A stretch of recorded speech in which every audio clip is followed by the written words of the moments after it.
Salutations tête de nain, je suis le chef et bienvenue dans cette review hebdomadaire de la semaine du jour d'aujourd'hui sur Violet Evergarden épisode 2 et 3. Oui, parce que en fait, j'ai un peu sauté un épisode parce que la semaine dernière, j'ai pas eu le temps de faire toutes les reviews que je voulais. Parce que oui, tu te dis, ouais, mais les reviews ça va vite à faire.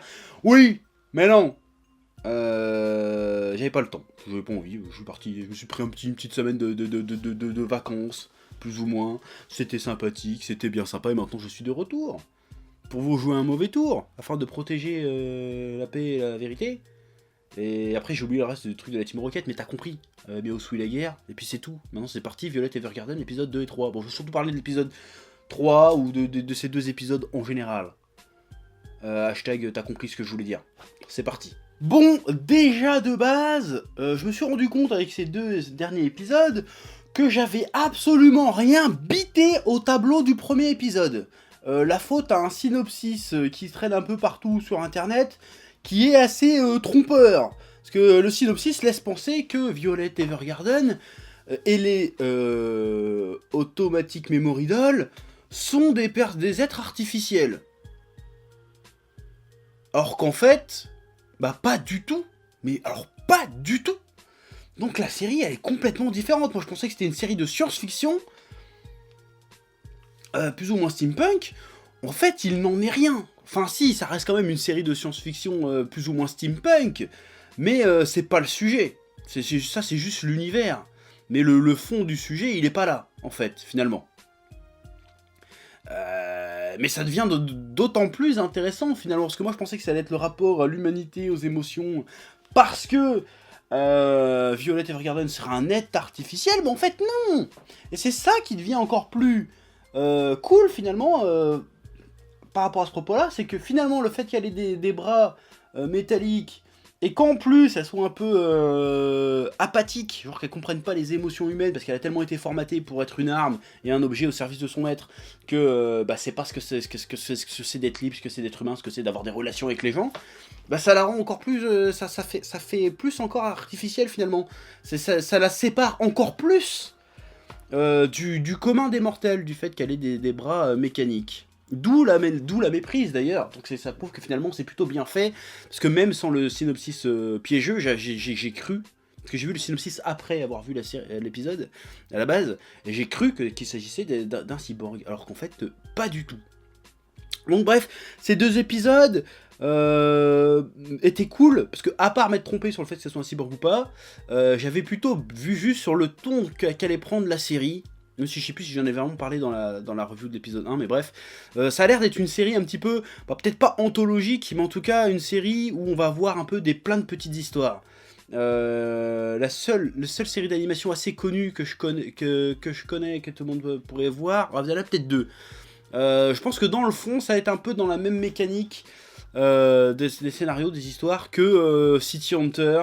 Et là on va dire quoi? Mais ça n'a rien à voir. Si, parce que dans City Hunter, si tu regardes bien, au-delà du j'essaye de piquer des culottes et de draguer des gonzesses, City Hunter, c'est en fait c'est ce Laura, enfin Laura, je dis une connerie, mais Laura et Nikki. Je dis la version française, ça va faire rager. Rio et zut, j'ai oublié le nom de Laura. C'est pas Laura, c'est... Oh putain, la honte, en plus je dis que c'est mon manga préféré et j'ai un trou de mémoire. Bon bref, City Hunter, normalement, c'est un personnage qui passe dans la vie des gens et qui la change. À chaque épisode, t'as une fille, c'est pas parce qu'il prend que des filles, qui dit « Oui, mon père a essayé de m'assassiner, et City Hunter va enquêter, et il va se rendre compte, en fait, non, le père n'essayait pas de l'assassiner, et du coup, ça va parler des relations un peu familiales, de la vie, de problèmes de la vie courante, d'histoires souvent tragiques, teintées de mélancolie, qui finissent souvent bien, quand même. Mais beaucoup basées sur l'émotion, et c'est encore plus le cas dans la suite Angel Heart. Et c'est un peu le délire aussi dans GTO.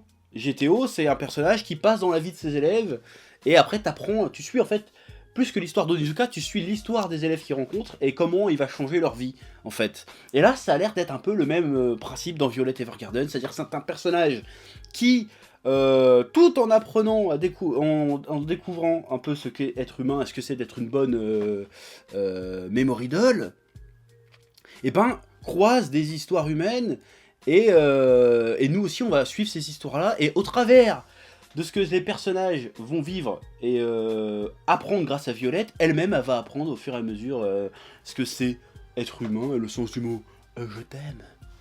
Et c'est plutôt bien vu, parce que j'adore les séries comme ça, moi. J'adore les histoires comme ça on nous raconte plein d'histoires dans une seule histoire, finalement. L'épisode 2, c'était plutôt l'histoire de sa collègue. J'ai pas retenu son nom, encore une fois, je regarde trop de trucs, je viens pas de son nom. La petite à lunettes un peu timide. Là, qui, en fait, en voyant Violette, se retrouve un peu en elle en se disant oui, pourquoi je veux devenir une memory doll, alors que finalement, je suis pas si doué que ça, en fait. Qui se remet un peu en question, et puis qui, au travers des motivations de Violette, se souvient de pourquoi elle a choisi de faire ça, et du coup on en apprend un peu plus sur elle, sur ses motivations, et aussi sur comment ça marche le monde des memory dolls. Et dans l'épisode 3, c'est un peu le même délire. Elle essaye de se former, elle est excellente, mais comme d'habitude, elle foire au côté émotionnel, au côté empathie, et elle rencontre une fille qui est un peu moins bonne qu'elle, mais qui, elle, a énormément d'empathie, parce qu'elle vit, dans sa vie personnelle, elle a vécu un drame, et le vit encore aujourd'hui, parce qu'elle n'arrive pas à renouer avec son frère, qui est en train de se perdre dans l'alcool, la baston et les conneries comme ça, pendant qu'elle, elle essaye de s'en sortir dans la vie, et elle n'arrive pas à exprimer ses sentiments. Et finalement, elle arrive, elle, à toucher Violette, qui se met à comprendre et réussit, bah t'as vu l'épisode de toute façon, à convaincre, enfin à transmettre les émotions au frère de Machine. J'oublie son nom, Lucas quelque chose, Lucasia. Et j'ai un problème avec les noms, je suis vraiment désolé, c'est pas très professionnel, mais j'ai un problème avec les noms, sérieusement. Bref, ça c'est bien, ça c'est une série qui a du sens, qui en 3 épisodes raconte énormément de choses, énormément de développement de personnages, le lore aussi s'étoffe un petit peu.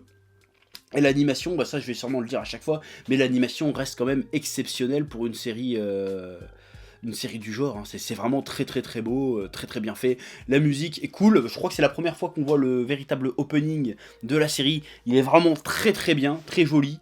Landing aussi, hein, magnifique. Voilà, c'est Violet Evergarden, c'est vraiment une série à voir. Bon, beaucoup m'ont critiqué en disant « Oui, mais c'est une série vachement attendue, nanana, quand même, pourquoi tu dis que c'est pas connu ?» C'est vachement attendu par des connaisseurs d'animé, mais il y a 80% des gens qui suivent cette chaîne ne sont pas des connaisseurs d'animé. Donc non, donc c'est pas si connu que ça, et ça gagne à être connu, Violet Evergarden. C'est sur Netflix, aujourd'hui quasiment tout le monde a Netflix, et puis bon, si t'as pas Netflix, il y a toujours moyen de moyenner, hein, si tu vois ce que je veux dire. Donc il faut vraiment regarder Violet Evergarden, parce que c'est vachement bien foutu, c'est super intéressant, c'est super intelligent, c'est intelligemment fait. Voilà, comme quoi l'animation japonaise a encore des ressources. Hein, parce qu'avant, quand je faisais les animés de saison, souvent je me tapais la tête par terre parce que c'était un peu toujours la même chose. Là, non, il y a quelque chose. Bon, il y a des petits relents de. Peut-être pas de harem, mais un petit peu quand même. Hein. Voilà, de personnages. On va mettre plein de personnages aux couleurs définis par un seul trait de caractère et puis. On va faire plein de trucs avec ça. Bon, ça a pas l'air d'être trop ça, mais voilà, j'aime beaucoup Violet Evergarden, j'aime beaucoup l'ambiance, et l'ambiance sonore aussi est vraiment très très bien foutue. En vrai, même les bruitages. On fait pas souvent attention aux bruitages dans les animés, mais moi je suis vachement sensible aux bruitages dans les animés. Ça crée l'ambiance. L'ambiance est très très bonne, c'est prenant. Alors ça pourrait paraître un peu lent quand t'as pas l'habitude de regarder ce genre d'animé. Mais justement, cette pseudo-lenteur participe vraiment à l'atmosphère de découverte du monde, cette histoire très posée.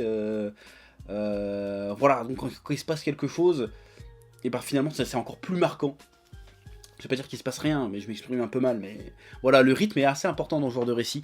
J'ai vraiment beaucoup apprécié cet épisode, et j'ai hâte de voir la suite. Je sens qu'on peut en prendre plein la gueule avec cet animé d'un point de vue émotionnel, d'un point de vue feeling. Est-ce que ça va me faire pleurer ? Je sais pas, j'ai même pas chialé devant Angel Art, et pourtant qu'est-ce que c'est triste Angel Art, bordel de merde. Ah, j'ai déjà, un jour je ferai une vidéo sur Angel Art, hein, ça c'est prévu, hein, le menu manga Angel Art c'est prévu. J'attends juste le bon moment, comment le faire, mais je ferai une vidéo sur Angel Art, parce que c'est voilà. Donc j'adore ce genre de série, j'adore le propos, j'adore l'idée, j'adore comment c'est fait. Voilà, on va dire encore que je force, mais voilà, ça c'est un animé très bien pensé à tous les niveaux. Et qui fait l'effort, qui fait des efforts pour raconter quelque chose de bien, de la bonne manière. C'est un bon animé, il faut regarder Violet Evergarden. Ça gagne vraiment à être connu sur la communauté animée d'internet, grand public, tutti quanti. et de YouTube plus généralement. Donc regardez Violet Evergarden, c'est vraiment la très bonne cam. Pour l'instant, en tout cas, et au moins comme ça vous pourrez briller en société en disant ouais, moi j'ai vu Violet Evergarden, putain, un truc de ouf, c'est vachement intelligent. Tu répètes ce que je dis dans mes vidéos et puis tu vas pouvoir te la péter en société. Voilà, c'est à peu près tout ce que j'ai à dire sur ces épisodes qui étaient fort bien. Voilà, je vous dis à bientôt pour nos prochaines aventures. Et voilà, peace and love et tout ce que tu veux derrière. Ouais. Eh oh, tu vas pas te barrer comme ça, hein? Tu vas laisser un pouce bleu? Un petit pouce bleu, hein? Puis tu regardes aussi les autres vidéos? Parce que voilà, tu t'abonnes? Ouais? Ouais.